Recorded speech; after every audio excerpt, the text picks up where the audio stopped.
Tout le monde connaît la Vénus de Milo. Nous avons une copie un petit peu plus petite que celle qu'on peut trouver au Louvre. On a aussi de l'art asiatique, avec cette statuette de Bouddha. Aussi de l'art africain.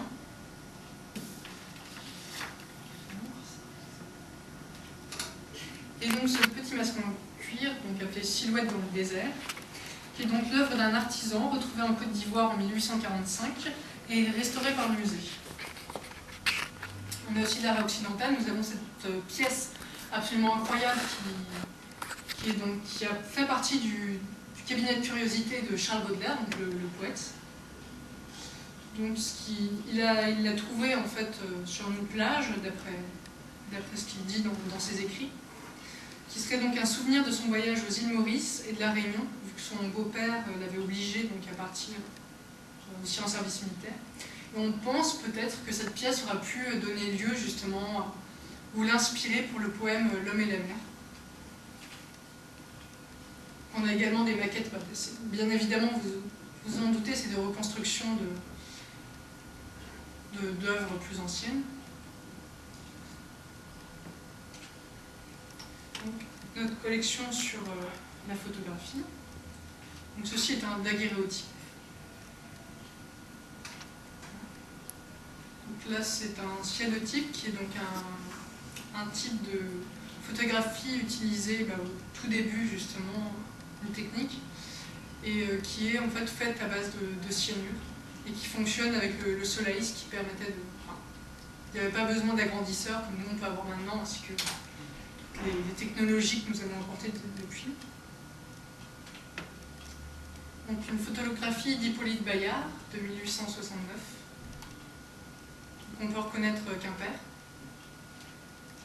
Donc la première photographie de Félix Nadar, bien évidemment qui a été abîmée par le temps. Il s'agit de La Goulue en coulisses. La Goulue qui était donc une danseuse du Moulin Rouge, qui s'appelait Louise Weber, 1886-1929. Donc danseuse de cancan populaire, modèle pour peintre et photographe. Donc très connue à Paris à cette époque. Donc photographie d'Auguste Sander, qui est un photographe qui s'est intéressé justement à photographier tout ce qui est les traces du métier sur le corps, par exemple, ou le lien entre la personne et son métier. Donc voilà, violoniste à Nantes. Donc là, on passe plutôt dans les dessins. Malheureusement, je n'ai pas pu scanner ou quoi que ce soit les vidéos que nous avons dans le musée. Bien évidemment, vous vous doutez qu'elles sont un petit peu fragiles. Donc voilà une esquisse d'Edgar Degas, appelée Poitrine volupteuse. Voilà, Toulouse-Lautrec aussi, on a de la chance d'avoir un de ces croquis.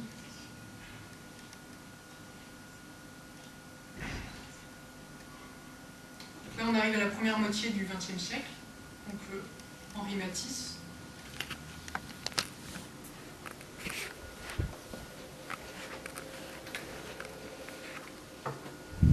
En fait, il s'agit d'une marque, d'une expérience qui a été faite par les membres du mouvement Dada. Le mouvement Dada qui a été un mouvement intellectuel, littéraire et artistique, datant de 1916 à 1925, et qui consiste en fait en une mode de pensée un peu anti-art, qui passe par une revendication, une remise en cause des conventions de la vie. Et donc ils se sont amusés mais ils ont donc écouté de la musique et en se bandant les yeux, ils ont essayé de peindre avec la peinture,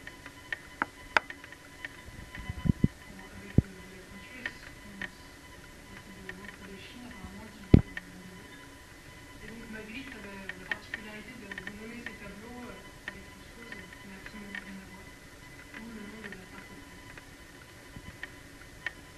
Donc Marcel Duchamp qui a repris le mythe de la Vénus de Milo et qui l'a fait donc Vénus d'aujourd'hui. Donc encore dans le mouvement dadaïste, André Breton qui a travaillé sur le temps du dessin. Donc le premier au-dessus qui est donc travaillé avec des petits ronds dans la lenteur, et le deuxième qui est donc avec des gestes plus saccadés, plus énergiques. Donc John Cage qui était donc un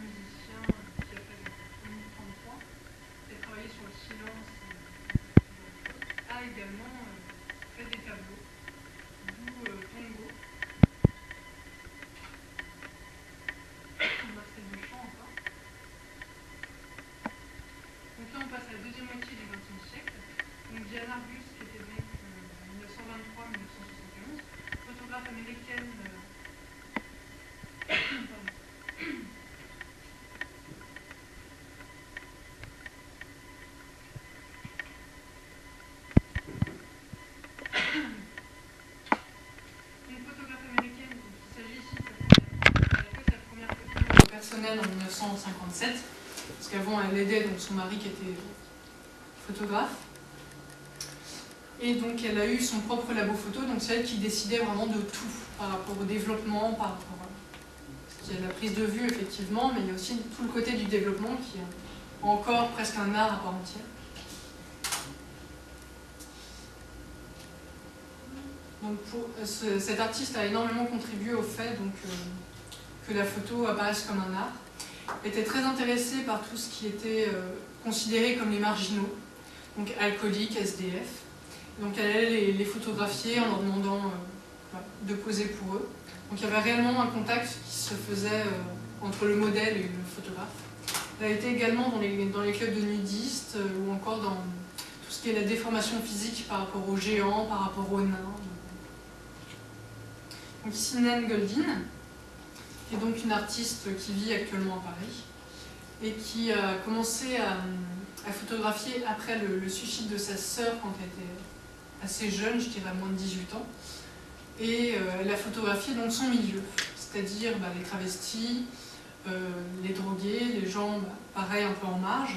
Donc là il y a Gina me photographiant.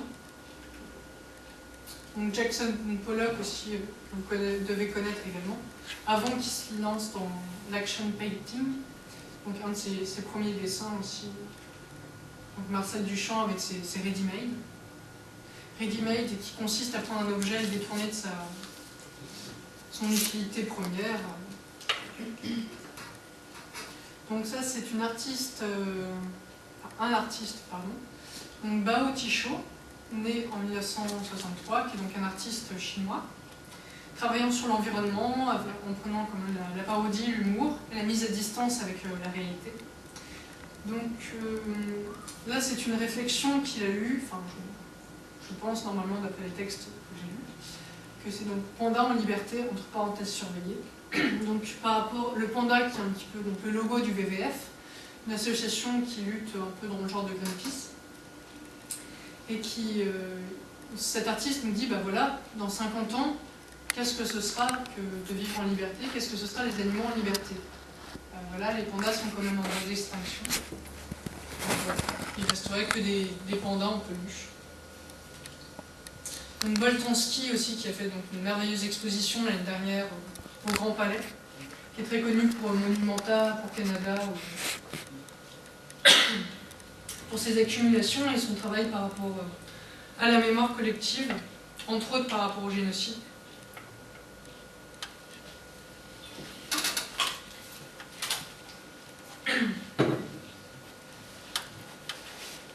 Donc là, nous avons le travail de Philippe Hardy, de Andy Hardy, né en 1970, donc, qui a donc écrit, qui a donc fait donc, Bateau échoué, qui est donc qui travaille donc, sur les épaves.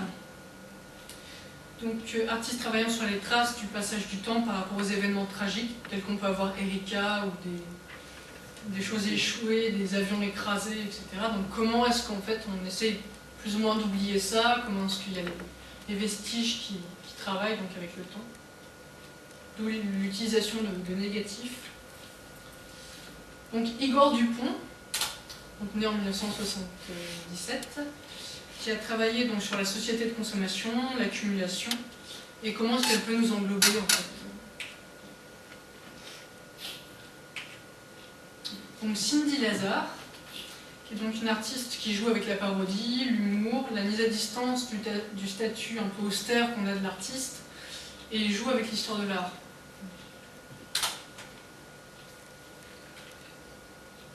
Donc Gina Pancho, qui travaille sur les marques du temps sur le corps, la souffrance, l'utilisation des technologies nouvelles qui participent à une sorte d'esthétisation.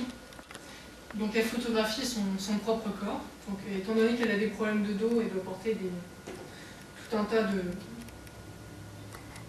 ceintures, de corsets, de lambostas, qui lui font en fait autant mal que si elle ne portait rien. Donc qui travaille sur les cicatrices également.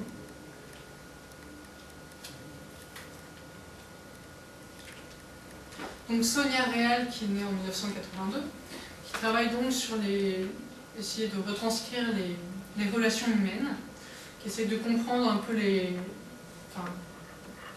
comment est-ce qu'on réagit les uns par rapport aux autres.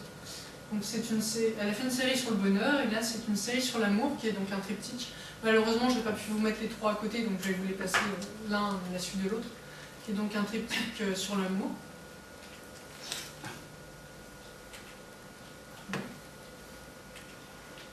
En cherchant tout de même une poésie. Donc là, on va passer au nouveau créateur. Donc là,